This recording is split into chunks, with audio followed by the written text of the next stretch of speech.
Sound off for Chesterfield. Chesterfield, only cigarette in America to give you premium quality in both regular and king size, brings you Dragnet.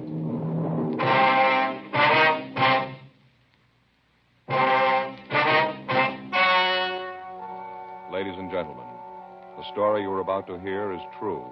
The names have been changed to protect the innocent.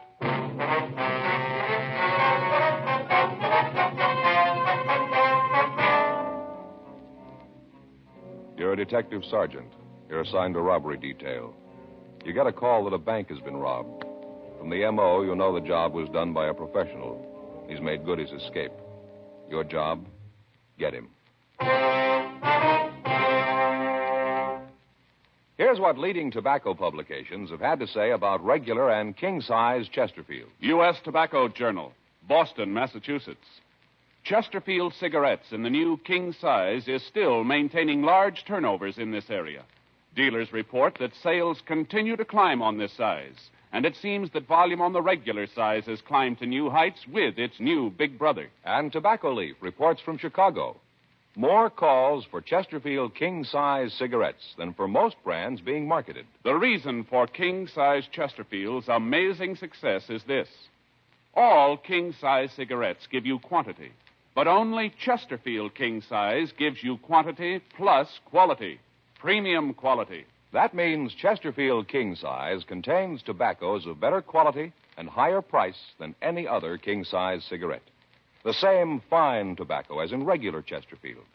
Enough more of this tobacco to give you more than a fifth longer smoke. So remember, Chesterfield is the only cigarette to give you premium quality in both regular and king size. Buy 'em either way you like 'em.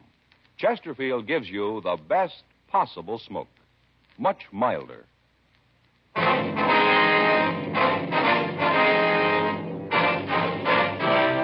Dragnet, the documented drama of an actual crime. For the next 30 minutes, in cooperation with the Los Angeles Police Department, you will travel step by step on the side of the law through an actual case transcribed from official police files.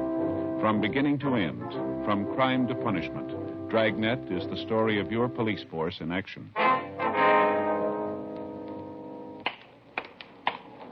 It was Monday, January 21st. It was cold in Los Angeles. We were working the day watch out of robbery detail. My partner's Frank Smith. The boss is Captain Didion. My name's Friday. It was 2:56 p.m. when I got to room 27A. Robbery. Joe? Yeah.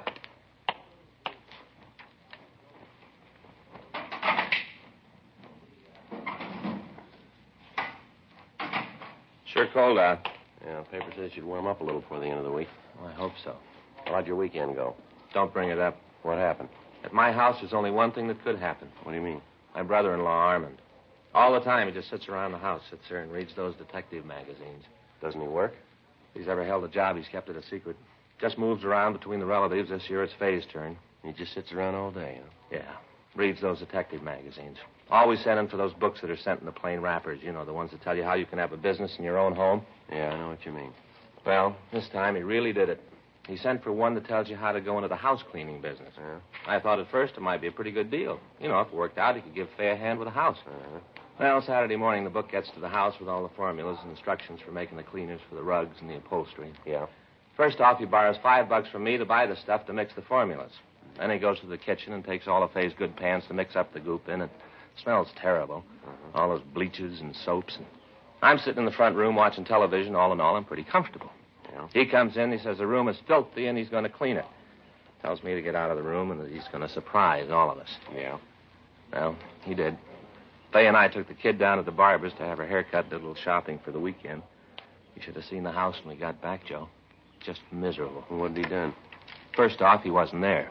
Left a note on the kitchen table telling us that he was out for a walk.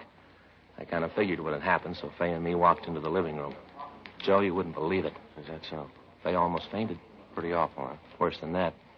The room was beautiful. Everything in it was clean as a whistle. All spotless. Curtains, carpet, the upholstery, even the tables had been waxed. What's wrong with that? Sounds to me like a pretty good deal. Faye. Well, what about her? Right away, she starts climbing all over me, reads me off for being so mean to him. Says all about how I should be ashamed of myself, said that I should have thought of the house cleaning gimmick myself. I should have given him a hand in cleaning up the place, and at the next day off, we have to do the whole house. I tell you, Joe, no matter what the guy does, it always ends up making me look bad. Well, you say you've only got this year with him, huh? Yeah. Then he goes to Fay's sister in Piedmont.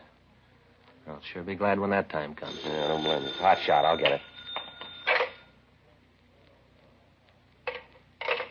ADT 211, bank robbery in progress. It took us a little over 4 minutes to get to the bank at the corner of Lebanon and Broadway. In that time, the bandit had completed the robbery and made good his escape. A radio car had arrived at the scene, and the officers had gotten a description of the car and of the bandit. They'd called the information into communications, and a broadcast was gotten out to all cars in the vicinity to be on the alert for the holdup man. 2:40 p.m., Frank and I arrived at the bank. Back there, bank guard. Yeah. I couldn't help it.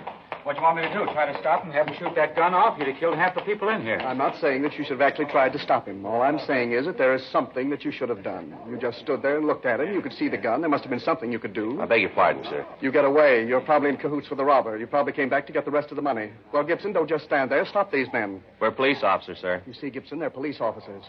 You have a badge or something? After this, I don't think I'll trust anyone again. Yes, sir. Here's our identification. Oh, yes, Officer Friday. This is my partner, Frank Smith. How do you do? Hi. I suppose you want to ask me a lot of questions? Well, there are some things we'd like to know, sir. You'd like to talk in my office, I guess. It'll be more quiet there. That'll be fine. Would it be all right if Gibson came along? I'd like to have him see how a couple of real detectives work. Yes, sir. I think it'll be all right. Fine. Back this way. Oh, Officer Friday, this is Gibson, the bank guard, and I use the term loosely. This is Mr. Jones. That's Smith, sir. Frank Smith. Oh, yes, Smith, sorry. Go ahead. Just sit down any place. Yes, sir. Thank you. Now, you listen good, Gibson. Yes, sir. Mr. Allen, you were the victim, were you? I certainly was. It was just 3 o'clock. Gibson was just putting up the chain across the door, you know, to keep people out. Yes, sir. Gibson was out there. I was in here in my office. Go ahead, Gibson. Tell the officers about it. Yes, sir. Well, he parked his car right in front of the bank, and when he pulled up, I thought it was a customer trying to get in before the bank closed. I held the chain for him. That was nice of you. What happened then, Mr. Gibson? As soon as he got to the doorway, I saw the shotgun. He had it kind of under his coat. You know, I tried to stop him, but he had the gun pointed right at me. He said that if I made a move, he'd as soon shoot me as look at me. Mm-hmm. You sure it was a shotgun, are you? Yes, sir, I could tell. It was a 12 gauge. It was sawed off. He told me to get over in that little alcove near the entrance to our escrow department. Mm-hmm. I did. And he told me to hand over my gun. I started to get it out of the holster. I thought that maybe I'd have a chance to surprise him, but he must have known what I was planning. Why do you say that? He told me to face into the corner. Then he took the gun out of the holster. Mm-hmm. Well, I did what he told me. What happened then? He asked me where the manager was. I pointed out his office. Well, to this time, did any of the people in the bank have any idea what was going on? No, sir. The way he acted, he knew what he was doing. Right off, I knew there wasn't anything I could do. Kept thinking about the people in the bank. That shotgun didn't want anyone to get hurt. The only bright thing he did. All right, you want to go on? What happened then? Well, like I said, he asked where the manager's office was. I showed him, and he told me he wanted me to go back there with him. Uh-huh. We walked back there. He put the shotgun under his coat, and by some miracle, nobody saw it. That's where he brought me into the picture. He just walked in, told me it was a stick-up. He had this little leather bag, the kind a doctor uses. Mm-hmm. He opened it up, told me to walk in front of him. Uh-huh. He made me carry the bag. Kept the gun at my back all the time. I could feel it. Made me walk down the row of windows, the ones into the teller's boxes. To each one, he made me stop and ask the tellers for the money. Did he touch anything at all? Do you remember? No, he wore gloves all the time. He was real careful, wouldn't touch anything. After I put the money into the bag, he'd tell each one of them that if they made a sound, he'd kill me, then come back and kill them, too. It was terrible. Almost scared me to death. Well, who was it that turned in the alarm here? Walter, the cleanup man, sir. He was in the back of the bank, and he came out of the vice president's office. He saw the robber, and then he sneaked back into the room and called you. The bandit just barely got out of the place when the police car pulled up. We gave the other officers a description of the car and the bandit. Yes, sir. We heard the broadcast. All the cars in the area have been alerted. I wonder if I could have a drink of water, officer. I'm so nervous. I'm still not over it. My stomach's going to be grinding for a month. You're a member of the Federal Reserve here, aren't you? Oh, yes. Mm-hmm. Well, then the Federal Bureau of Investigation will be in on it, too. Yes, sir. Water's right over here. I keep it in the office for my pills. I have ulcers, you know. Yes, sir. Would you like a drink? No, sir. No, No, thank you. thank you. Well, what happened after the man finished taking the money from the cages? He walked out of the front of the place and got in his car. By that time, I could hear the sirens of the police car coming. He'd just left. On the way out, he said if we told him anything about him, he'd come back and kill us. Yes, and he looked right at me when he said it. You've got to give me some sort of protection. I'm not going to make a sitting duck of myself. We'll take care of that, sir. Could you give us a description of the man, sir? I've already given it to the two officers who are here. Well, we know, sir, but if you wouldn't mind. Of course not. How tall would you say he was? Oh, about 5'11", maybe 6 feet. How old would you say he was? 30, 35, round in there. Mm-hmm. How much do you think he weighed? Oh, about 160, maybe more. I'm not very good at guessing weights. How about his coloring? Was he dark or light? Light. He had real light blonde hair. His eyebrows were almost invisible. They were so light that you almost couldn't see them at all. Same with his eyelashes. Mm-hmm. How about his clothes? Beg your pardon? His clothes, what was he wearing? Well, he had on a blue shirt. No, I'm sorry, sir. I think it was a white shirt. Was it? No, I'm sure it was blue. I remember because he was wearing a brown coat. I thought that he certainly didn't have very good taste, what with wearing a blue shirt and a brown coat. No, Gibson, no. The shirt was blue. No tie. Brown coat and black loafer shoes. I remember these because they were the only thing about him that looked good. They looked like those ones that are advertised in the magazines, you know, Skegums or something like that. Black. Mm-hmm.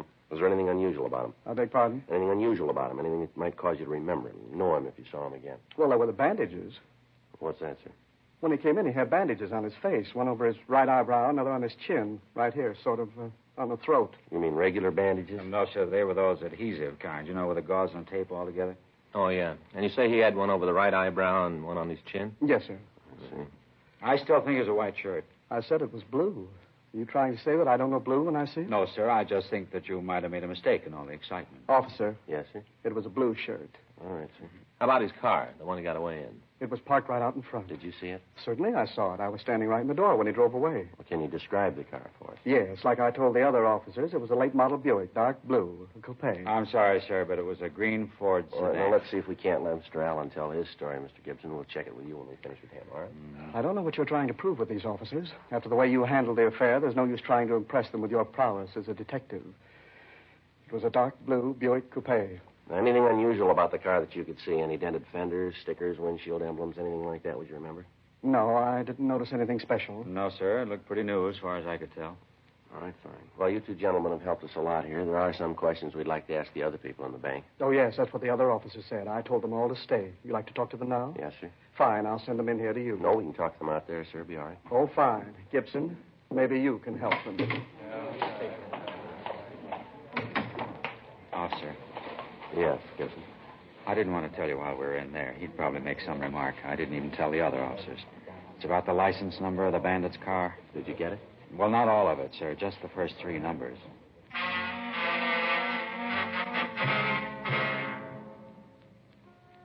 The bank guard went on to explain that in the confusion, he had failed to give the information about the license number to the other officers. We continued to talk to him.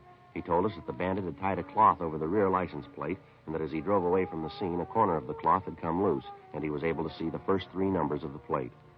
We called this information into communications, and a supplemental broadcast was gotten out. In company with agents from the FBI, we talked to the rest of the employees in the bank. From them, we got a fairly good description of the holdup man and of his car. They agreed that it was a late-model dark Ford sedan. With FBI agent Tom Ashford, Frank and I checked by the office and asked the stats office to make a run on the M.O. We checked the oddity file on R&I on the possibility that the tape might have been used to cover scars or other marks that would make identification easier. 9:46 p.m. We stopped and got some sandwiches and coffee, and then we went to the DMV offices. Hi, Joe. George, you know Frank. Yeah, hi. How's it going, George? This is Tom Ashford, agent from the FBI. He's working with us on this thing. Oh, hi. Glad to know you. Yeah, same here. Where do we find the files here, George? Oh, what's the number again? 1U5. That's all we have. Not much. Oh, you'll find the files for that number in these drawers here. You know what kind of car it is? Yeah, Ford sedan, late model. We're not sure what year. Uh-huh. Oh, go to it. I don't envy you. Yeah, 9,999 possibles. Mm-hmm. Well, that's it for the night. I think I'll shove off. Anything you guys need, there'll be somebody here. You can give me a call. Leave my home number on the desk. Right, thanks a lot. Good night, George. Good night. Hope you find it before I get back. Yeah. So do we. Well, let's get to it. Right. Let's see. 1U5. It took us the next 8 hours to go through the almost 10,000 license registrations. Each file card had to be checked for a similarity of make and model. Each automobile in the Los Angeles area was listed, and then each one in the entire state. Each of them had to be checked out. 6:02 a.m., Tuesday, January 22nd. We finished checking the files. That does it. I didn't know there were so many cars in California, let alone that many with a license that begins with 1U5 in the Los Angeles area. What's the total, Joe? How's it look? Well, we got a place to start here. 302 names. 6:30 a.m., we checked back into the office, and then we went home to get a couple of hours' sleep. At 8:30 a.m., Frank, Tom, and I met in the robbery office. Captain Didion had assigned 4 other teams of men to work with us. The FBI had also assigned additional agents. The list of possibles was divided up, and we began to check them out. We spent 3 days on it. In each instance, we didn't talk to the person involved directly, but to their neighbors. We didn't explain what it was that we were after, merely that we were conducting an investigation. We ran into the usual false leads, the usual petty jealousies, and the neighborhood feuds. It all served to slow us down and make the job more difficult. There'd been no replies to the local or the APB that we'd gotten out on the car or the bandit. The stats office had come up with 2 possibles on the M.O. These were both checked out, but led us nowhere. We went back to checking out the license plate numbers. January 28th. The names on our list were down to 7. The next one was a Mr. Ivan Q. Field. We rang the bell to the house next door and waited. Yes? Sorry to bother you, ma'am. Police officers, wonder if we could talk to you. Police? Well, what's it about? I haven't done anything. No, ma'am. We'd just like to ask you a couple of questions about your next-door neighbor, Mr. Field. Well, I should have known. I thought a couple of times about calling you about him myself. Miserable man. I wonder if we could come in, ma'am. Might be better than talking on the porch. You just bet you can. Come right in. I'll tell you what you want to know. Thank you very much. What do you want him for? What's he done? Well, we're just conducting an investigation, ma'am. A few things we'd like to know about Mr. Field. Uh-huh. Well, you don't have to play cozy with me. I know what kind of people they are. Can't understand it either. Ma'am? I said I couldn't understand it. His brother's so nice, a real gentleman. Seems hard to believe that they'd even be related, let alone be brothers. Nothing but trouble since he and his wife moved in. You mean it's not their house? Oh, of course not. Don't think either one of them could afford the rent on a one-room apartment, let alone a house. Would you know if they have a car? No, not them. Like I said, I don't think he's ever worked. Just lives off his brother. His brother has a car. It's real nice. What kind of a car is it, ma'am? Do you know? Yes, it's a Ford. Do you know what model? Model? Yes, ma'am. Is it a coupe or a sedan? Oh, sedan. Real nice. Sort of a dark green. Only I guess it really isn't dark. Then it isn't light, really. Just green. Pretty, though. Yes, ma'am. Do you know if Mr. Field is in right now? Yes, I think so. I saw him out in the backyard a couple of hours ago, him and his wife. She was prancing around in one of them skimpy little sunsuits. Terrible. No decency at all. I tell you, officer, neither one of them's any good. Do you know what Mr. Field does for a living? Oh, you mean does he work? Yes, ma'am. Oh, no. At least I've never seen any indication that he does. All he does is just sit around the yard and throw rocks at my cats. It's terrible. That's what I was going to call you about. Isn't there a law or something about throwing things at poor, dumb animals? Yes, ma'am. Of course, cats aren't really dumb. Lots of times I think they're a lot smarter than some people I know. I wonder if you could describe Ivan Field for us, ma'am. Oh, sure. He's kind of a little man, not very big. About how tall, ma'am? Oh, maybe 5'7". How about his coloring? You mean his hair? Yes, ma'am. Dark, very dark. It lets us out. It looks that way. Well, thank you very much, ma'am. Sorry to cause you all this trouble. Oh, no trouble at all. Are you going to arrest him now? No, ma'am. Well, why not? What about the rocks and my cats? Well, I think the SPCA are the people you want to talk to on that. Well, all right. But I tell you right now, Mr. Field isn't going to like it. He likes my cats. He isn't going to like the idea at all when he hears about it. Just wait until he gets home. I'll tell him about his brother's been acting. Well, just a minute, ma'am. Yes? You mean that the man living next door isn't Ivan Field? No, I didn't say it was. It's his brother, Harry. Brother? What's the matter with you, young man? Don't you hear well? Everything I say, you ask me to repeat. Well, I don't mean to, ma'am. It's just that I want to be sure of what you say. What's going on here? First you ask me a lot of questions about Mr. Field, and then I tell you that he isn't home. He and his wife went back east for the holidays. They haven't come back yet. While he was gone, he said that his brother could use the house. I thought at first it would be nice. Then I found out. Harry is nothing like his brother, nothing at all. Well, I wonder if you could describe him for us. My, you want to know about everybody, don't you? Well, we'd just like a description of Harry Field, ma'am, that's all. Well, he's taller than Ivan. Harry must be close to 6 feet. Doesn't look anything like Ivan in any other way. Ivan's dark and Harry's light. His hair almost doesn't have any color. He's real blonde. How long ago did they move in? Well, now, let me see. Elizabeth, that's my Persian cat. Well, Elizabeth had her last litter in December. December the 12th. Harry and his wife moved in the next morning. I remember that because I was up most of the night with Elizabeth. She didn't need me. Awfully independent. But it was the morning that they moved in. Oh, I remember it well. Elizabeth had 6 little kittens. It was December the 13th when Harry moved in. And they've been using Ivan Field's car? Oh, my, yes. Hardly a day goes by but what they don't drive it somewhere. I wonder if we could use your phone, ma'am. Oh, sure. It's on the table there in the hall. Thanks. I'll check the name through R&I, Joe. Okay. Would you happen to know if this Harry Field has any marks or scars on him? Well, now, let me see. I think so. Seems to me that I saw him and his wife out in the backyard one day. He was wearing swimming trunks, and she was in one of those sun suits I told you about. Disgraceful. Yes, ma'am. Well, it seems to me that he had a scar on his leg. Yes, just above the knee. I think it was the right leg. No, what I meant, ma'am, was does he have any marks on his face, on his forehead, or on his chin? No marks. No. Oh, wait a minute. The other day I noticed he had a cut over his right eyebrow. Looked like he'd been in a fight. Probably a drunken brawl. Joe? Yeah, anything? Talked to Cunningham. He checked the name. Looks like it might be the same one. What's that? They paroled a Harry Q. Field from San Quentin. Description checks out. When did they parole him? December 10th last year, did a term for robbery.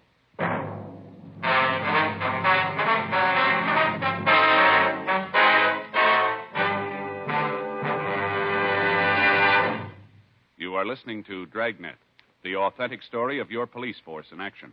Chesterfield was first to name its ingredients. Ingredients that give you the best possible smoke. Now, Chesterfield is first to give you scientific facts in support of smoking. Nose, throat, and accessory organs not adversely affected by smoking Chesterfields. First such report published about any cigarette. A responsible consulting organization reports a study by a competent medical specialist and staff on the effects of smoking Chesterfields. For 6 months, a group of men and women smoked only Chesterfield. 10 to 40 a day, their normal amount. 45% of the group have smoked Chesterfields from 1 to 30 years, for an average of 10 years each. At the beginning and end of the 6 months, each smoker was given a thorough examination, including x-rays, and covering the sinuses, nose, ears, and throat. After these examinations, the medical specialist stated, It is my opinion that the ears, nose, throat, and accessory organs of all participating subjects examined by me were not adversely affected in the 6 months period by smoking the cigarettes provided. remember this report, and buy Chesterfields either way you like them, regular or king size. Premium quality Chesterfields, and much milder.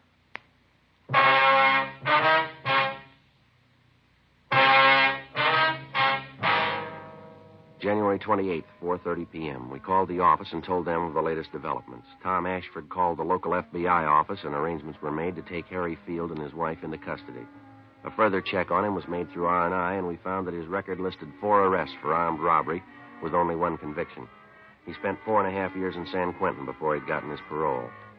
The name of his brother was also checked. He had no previous record. The car in Field's driveway matched the one used by the bandit.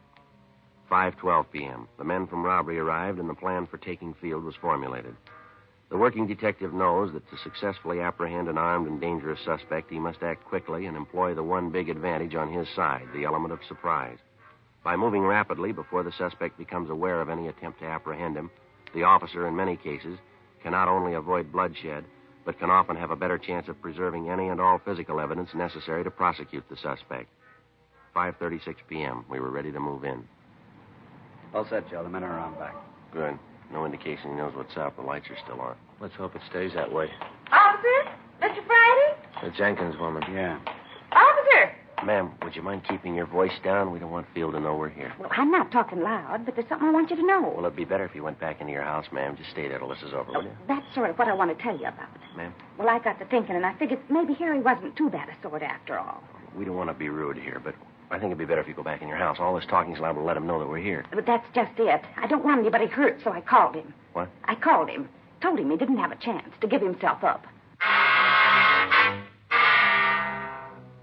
Unknowingly, Mrs. Jenkins had made it impossible to take the suspect without violence. By warning him, she had put him on the alert. We had no alternative now but to apprehend him as best we could. 5:40 p.m. Caleb and Crowley are covering the back. Other fellows are covering the side windows. All right, let's go.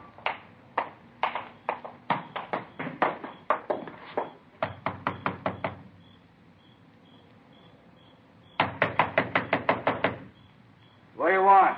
Open up. Come on, Field. We want to talk to you. Yeah, I'll be there in a minute. Take it easy. Open up, Field. Police officers. All right, I'll be there in a minute. Let's go. He's stalling. All right. It's locked. Come on, let's hit it. All right. All right, stand Hey, still, what are you mister. doing? The fireplace, Joe. I'll get it. Guy's on parole. You cops won't leave him alone. I'm straight. Bag's full of money, Joe. Partially burned. My money, I could do what I want with it. You bet you can. Hands behind you. Come on. I'll shake him down. All right.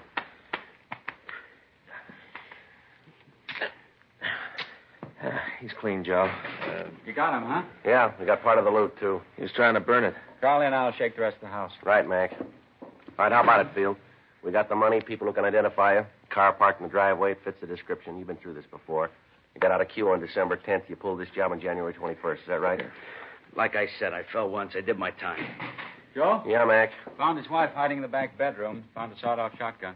All right, let's get him out of here. Say, Frank? Yeah? Message came in for you before I left the office. Forgot about it. Say who it was from? No, I didn't leave a name. Here's a number. Why don't you phone right away? I'll call it now.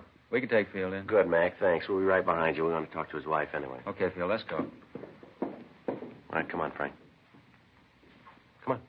Hollywood 24709. I don't know anybody with that number. Well, a simple way to find out is to call him. Isn't it? It's kind of late. Well, go ahead and call him anyway. Yeah, here's the phone. I'll check with you later, Joe. Frank. Right, Tom. We'll check you. Bye, Tom. Come on, let's go. I want to use the phone. Oh, yeah. Go ahead. You got a dime? Just a minute. Yeah. Yeah, I'll leave it for the call.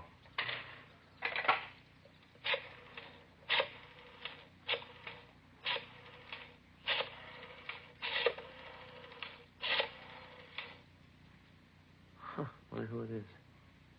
Hello. What place is this? Oh. Well, this is Frank Smith. Were you looking for me? Yeah. Yeah, he does.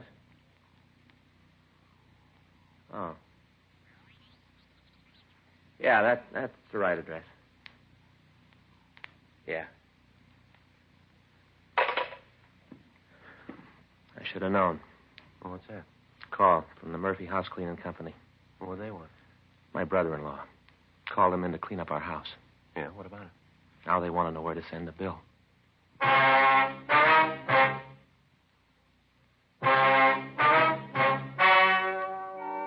The story you have just heard was true. The names were changed to protect the innocent. On February 19th, trial was held in federal court, city of Los Angeles, state of California. In a moment, the results of that trial. Now, here is our star, Jack Webb. Thank you, George Fenneman. Before a case goes to trial, the working detective has to get all the evidence. He interviews witnesses, takes statements, checks and rechecks. He tries to get all the facts. As a smoker, you too should be interested in facts. You should know Chesterfield is first to give you scientific data in support of smoking. Nose, throat, and accessory organs not adversely affected by smoking Chesterfield. The first such report ever published about any cigarette. Remember that. And next time, buy Chesterfield. Get 'em regular or king size. You'll find premium quality Chesterfields give you the best possible smoke.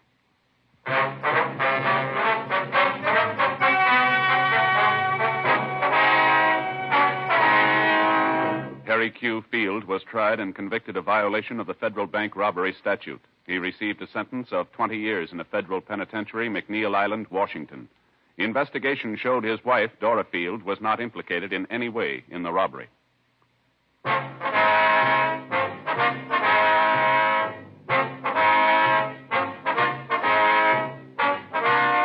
You have just heard Dragnet, a series of authentic cases from official files. Technical advice comes from the Office of Chief of Police W.H. Parker, Los Angeles Police Department.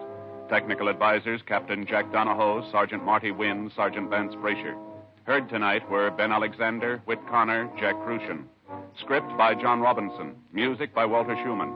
Hal Gibney speaking. Sound off for Chesterfield.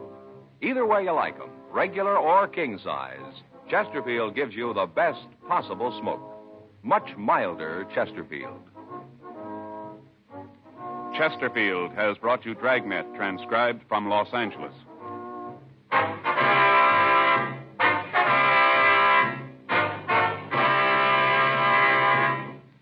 Tonight it's Barry Craig, confidential investigator on NBC.